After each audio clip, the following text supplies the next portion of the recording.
Hello, I'm Jashikins, and welcome to other. And I forgot how to speak for a moment, so let me try again. Hello, and welcome to another episode of Jash Reads. I am Jashikins, and I don't know, this opening is like the worst one yet. I'm like, I'm saying I forget. Okay, let's see. Everyone says third time's a charm, so let's see if we can make this work. Hello, I'm Jashikins, and welcome to another episode of Jash Reads, where we will be continuing to read Megamorphs #1, The Andalite's Gift. I fucking did it! I nailed this intro! Okay, folks. I was going to say something, and then I was like, oh, let me not fuck up my words anymore, eh? And this chapter is read by Tobias! Yay! So let's get started. Well, if you don't want to get started, you can always, click off the video like an asshole, so... But I'll continue reading for anyone who's willing. I'm sorry. Okay, let me continue.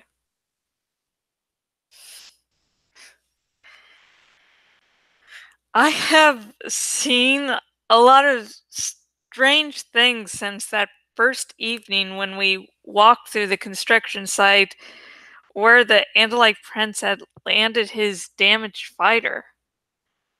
Back then, I was just a kid. A boy. A dork, I guess. It's getting hard to remember. But yeah, I guess I was a dweeb. I remember that I met Jake because he stepped in to save me from some punks who wanted to flush my head in the toilet. Well, a lot has changed since then. I've gotten so I can deal with being what I am now. I've accepted the fact that I am no longer completely human. But I'm not completely a hawk either. Like I said, I've seen strange things. But nothing stranger than what I saw that morning as I floated in the high thermals a mile above Darlene's house. See, I was flying cover. It's one of the ways I'm able to help my friends. Marco hadn't asked me to fly cover for his idiotic little escapade, but I figured I better. Besides, I'd already eaten a small snake, an unusual delicacy for me. I had nothing else to do, really, but catch a thermal and write it up.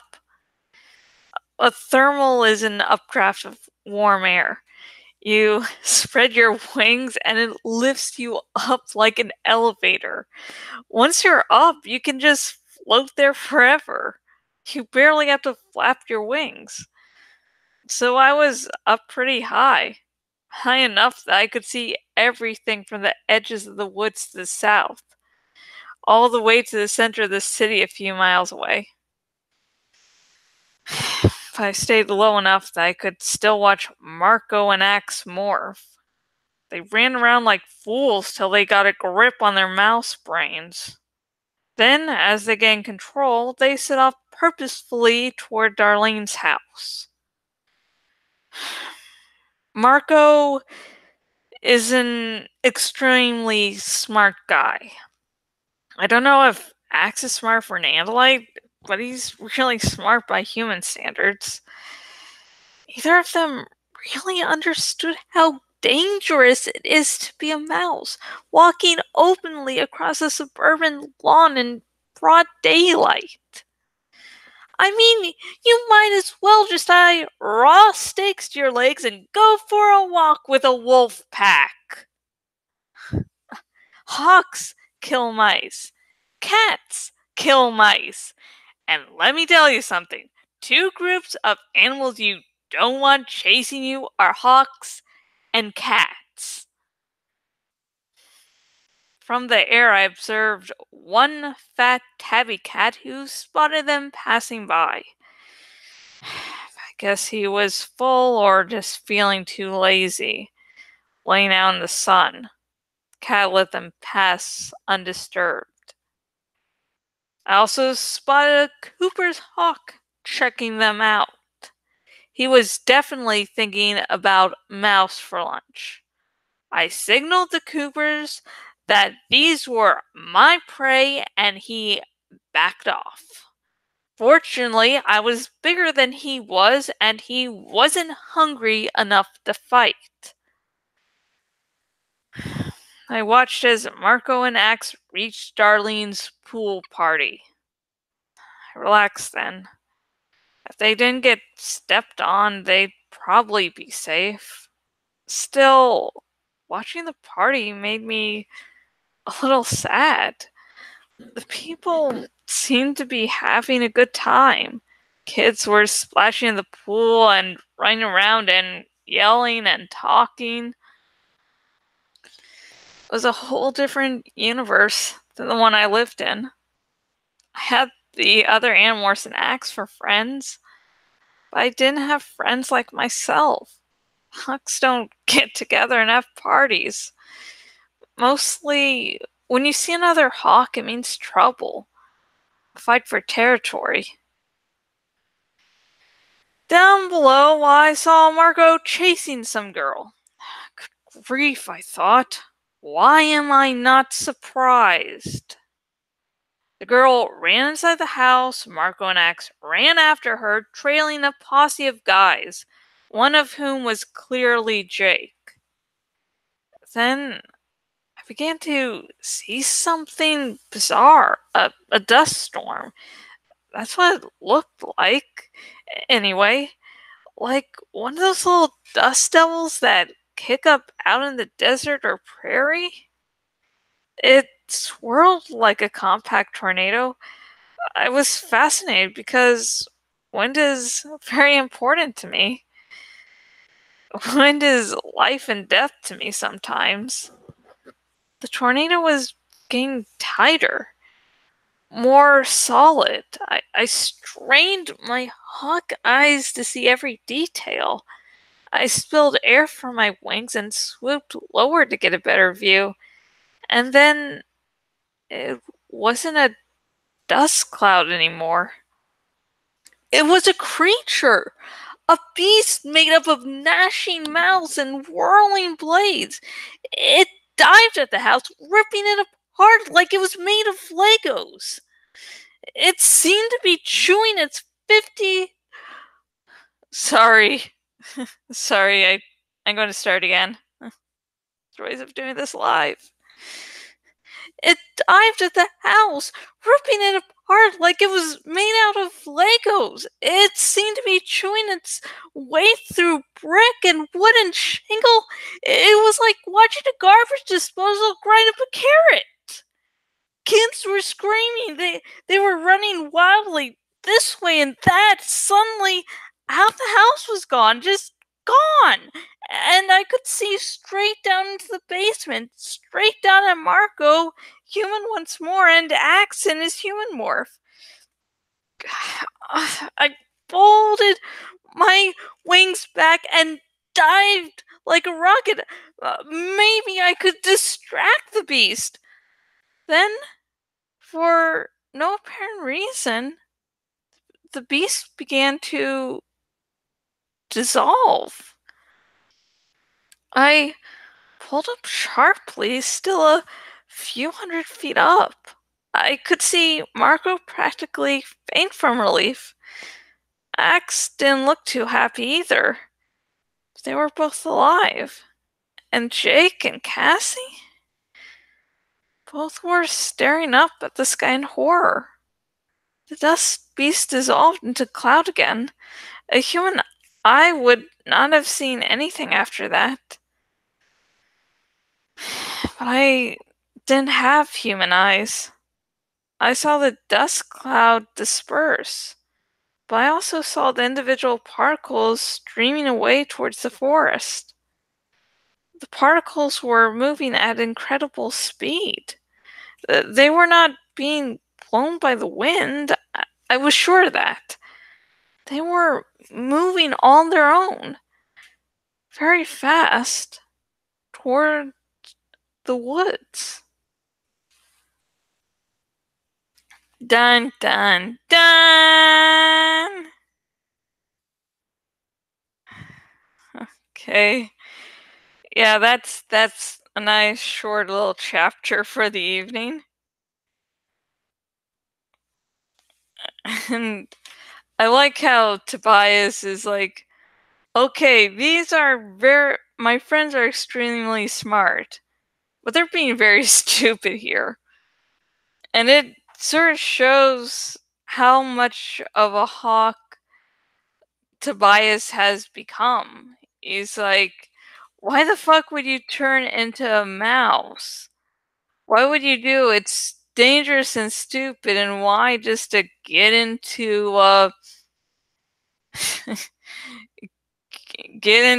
pool party to see what a girl that doesn't like you says about you? Like, really, you want to risk your life like that? And it's very second nature to Tobias now, where Marco and Axe, both smart, don't really think about that. This sort of also holds true when they're in Bird of Prey morphs, and Tobias is obviously looking at his surroundings more. Like, I think in one book, Marco comes to visit Tobias, and Tobias is like, "Hey, turn left," and Marco obeys him, and and like a peregrine falcon just swoops down, and Marco had been unaware about the falcon, and Tobias is just like, yeah, he's a fucking little punk. Like, Tobias has been all aware of really all his surroundings, more so than the other Animorphs are whenever they're in Bird of Prey morph. I mean, they're still observant, but Tobias is, even by this book, has been so used to being a hawk that he's like, yeah, I look out for all this stuff. Yeah, you think that bird's dangerous? That guy's just a fucking punk. And with this one, it's the whole mouse. It's like, why the fuck would you do that? Don't you know cats and, hawks will be after you? Like, those are the two animals you don't want. And I like Tobias's whole concern for his friends while still going, the fuck? I'm pissed off at you, but I'm afraid for your safety, but I sort of want you to be dead, so I just don't want to worry about you, but I don't want you dead. And I'm not a good actress, I'll admit that, but I was trying to get some of that confusion of thoughts, going on in this chapter. So, what did you think about this chapter? What do you think about Tobias's point of view? And what do you think about his observation about the Dustby, since he has the best vision out of the group? Now, what do you think about that, his observing powers? And just any other comment you have about this chapter. Just remember, no major spoilers. I'm hoping against hope that people that have never heard of Animorphs check out these videos and actually become a fan. So, you don't want any of the major spoilers. I mean, the whole one of the Animorphs visiting Tobias, and Tobias is like, hey, just about, the Falcon Punk. Like, I didn't say what book, why when the Animorphs is going for Tobias, or the whole situation. It's just like a little moment. Like, nothing really big, or nothing really revealed there. It's like, I didn't say the book, the situation, anything. So, like little things you can talk about and sort of hint at it so that people who have read the books before will know what you're talking about, but anyone else won't. And I'll be judging that if you do submit comments that are any comments, really. But if you do want to talk about spoilers to me and don't want to worry about, not giving, about walking a fine line, if you're on the YouTube, the link in the description to my Tumblr Ask Box, and you can just go wild with spoilers there. Okay. And hey, hi, if you're a newbie, hi, I hope you like this video. And this fandom doesn't have cookies, but we do have some wonderful cinnamon buns. Just, you're going to have to race against Axe to get thumbs up. Just a little warning there. And if you did listen to this dramatic reading, you're like, hey, I'd really like my very own copy of Megamorphs #1, The Andalite Gift by Kay Applegate. If you are watching on the YouTube, link in the description. And if you're watching my blog, link down below. And both links will take you to where you can buy your very own copy of Megamorphs #1, The Andalite's Gift. Okay, now if you're on the YouTubes and you think Tobias is very correct that Marco and Axe have risked their lives to spy on Darlene, and that's just stupid, and you agree with Tobias's viewpoint, hit that like. And hey, please subscribe. I will be reading all of the Animorphs books. So, if you're one of the few people that do like my dramatic reading of this and you don't want to miss out, just subscribe, please. I need attention. And if you're watching on my blog and watching on the desktop version of my blog, please choose the follow by email option so you will never again miss one of my lovely blog posts. Not only do I do these dramatic readings, I also have some fan fictions out. I also do monthly giveaways for the sites Flight Rising and Dragon Cave. I do some log posts. No, I haven't done anything about logs yet, but I do long posts, so check that out. I just want to fall asleep. I shouldn't have recorded so late, but the thing is, I arrived home sort of late-ish, and then I had a little bit of a dinner, and then I worked on something else for the blog, and I did some chores around the house. So I was like, no, you make room for your real life and for blogging. So unfortunately, yeah. Well, we get any yawning. And the next episode of Jash Reads will be more of Megamorphs #1, The Andalite's Gift, and that will air on Monday. And just a warning, when the new and final season of Game of Thrones starts, to celebrate that, I'm going to be doing a little episode review as well as a review of the season as a whole. And so the episode's review will be the day after, which is when I would normally be doing Animorphs dramatic reading. And I'm thinking of doing 2 videos that day. One video being the episode review and one being a dramatic reading. So just be aware you won't be getting the usual amount of Animorphs content once the Game of Thrones final season starts. So I'm just going to start giving you all a heads up, just so you have like a week or so to prepare. That you're not, and so if you're wondering why am I not getting any Animorphs content, not as much Animorphs content, so that'll be why. Okay, so again, next episode of Jash Reads will be more of Megamorphs #1, The Andalite's Gift. And now we reach the segment of the show where I slowly work on a graphic, which, gives me the ability to work on more graphics than I usually would have. And it also gives you time to sort of cool down if there's a chapter that you just need a few extra moments to recover from. This sort of gives you an excuse like, oh, I just have to finish watching the video. And plus, if you want to drink a little, in moderation, just don't chug down a whole bottle of vodka. Not saying that shit, just moderation, like a nice glass of wine. Chardonnay. Okay, hang on, just making sure I'm actually recording the screen, and I am. Or hey, when I go out and about and I have a glass of wine, I have Pinot Grigio. It's just one of the few wines that I have memorized what it's called. So,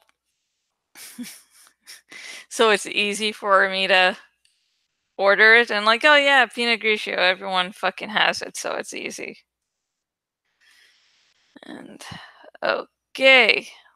We got the the end of last video. Funny story. I my husband came home and I had to help him, so I wasn't able to finish this up exactly as I wanted. But I looked at this before, starting to record this video, and I did notice that I was like, I'm putting that the fade a little close. But I feel like that's sort of showing that like it's touching and like hi. And I think that's a good sort of symbolism there of just how fate's like, you're my bitch, you're going to do this. And it was like also in the original series I put her in. An original series, I mean the first fanfic series I featured her in. So it's not original, but first series. It's she and Jorah were trying to make it so that they could avoid fulfilling the Azor Ahai prophecy as had been, prophesized, predicted. And by trying to avoid it, even though they did their best to avoid it, it came to pass. So it's like, you're my bitch. Okay, so we got the main title out of the way, and I think we're going to do like a part 1 or book 1 being the first part of Lord of the Rings, like I think like the Two Towers, like being the second part of the Lord of the Rings. And I'm going to pick up a little viewpoint that you can't see. I'm just wondering how I did one of my other covers, and I don't think I uploaded to DeviantArt, so that's why I'm looking here. And I realized, okay, no mouth. Actually, hang on. I'm going to take you into this lovely journey with me as I realized that this would probably be best. So it's not like, hey, I have to make conversations when you can't see it. And that's always great. So, okay. I have I save pictures here.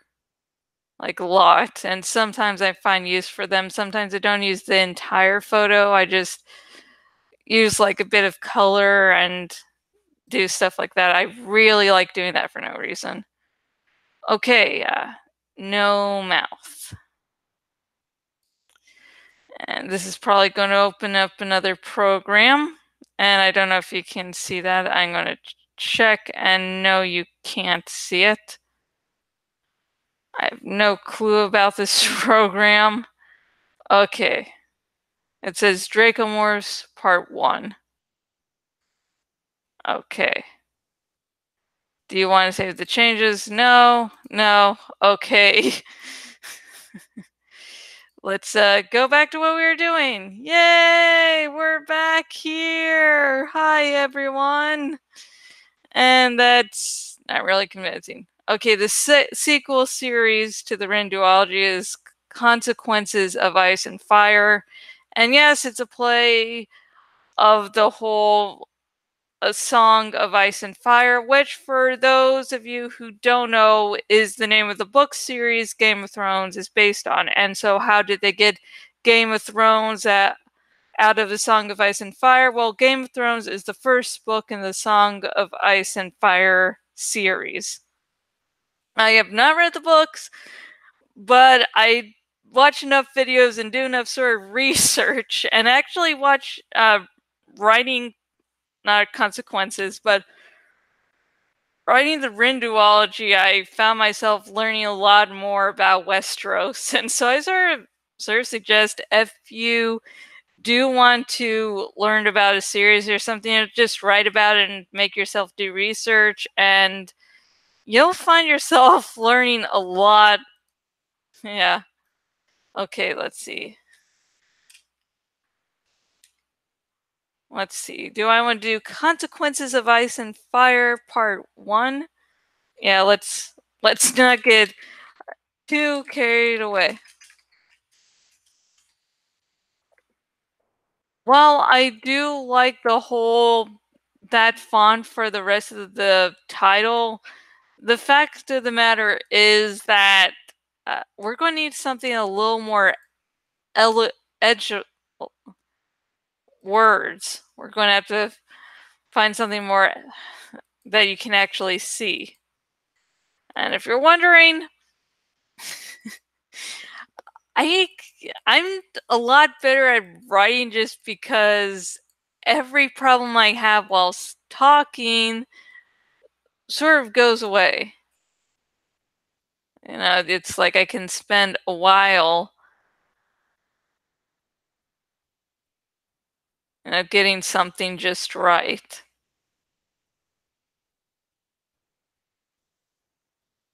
Okay, now I'm doing this. I'm like, where should I put my name? Let's see.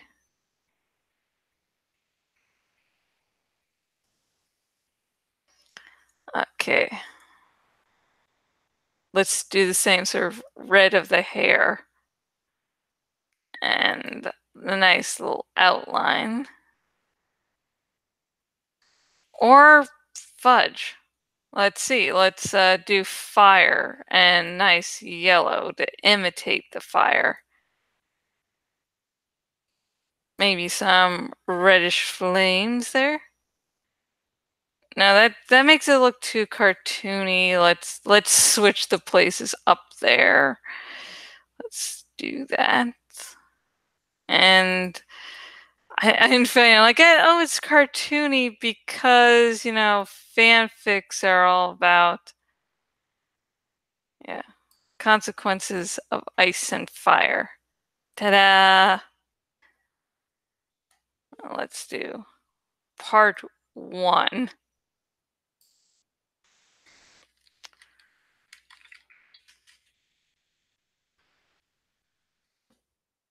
Let's not get fancy and just do part 1. And actually do this. Ta-da!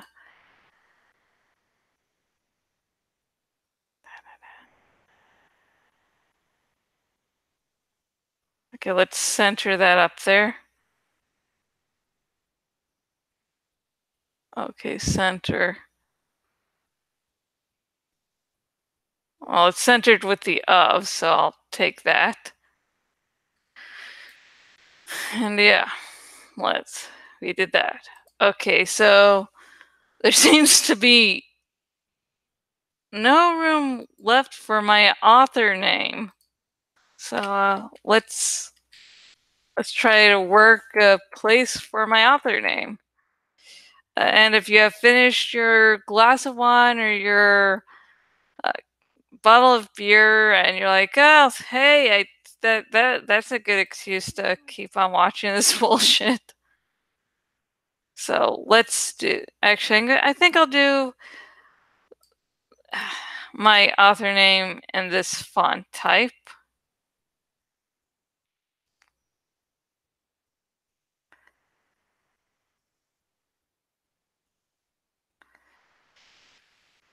Let's Let's see, can I really shrink it down here? No, this looks like I'm like, hey, I'm Mr. Mrs. Look at me.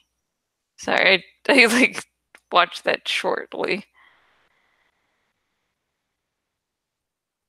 Gosh, hang on, let me get some white in there. That sounded really racist after I said that.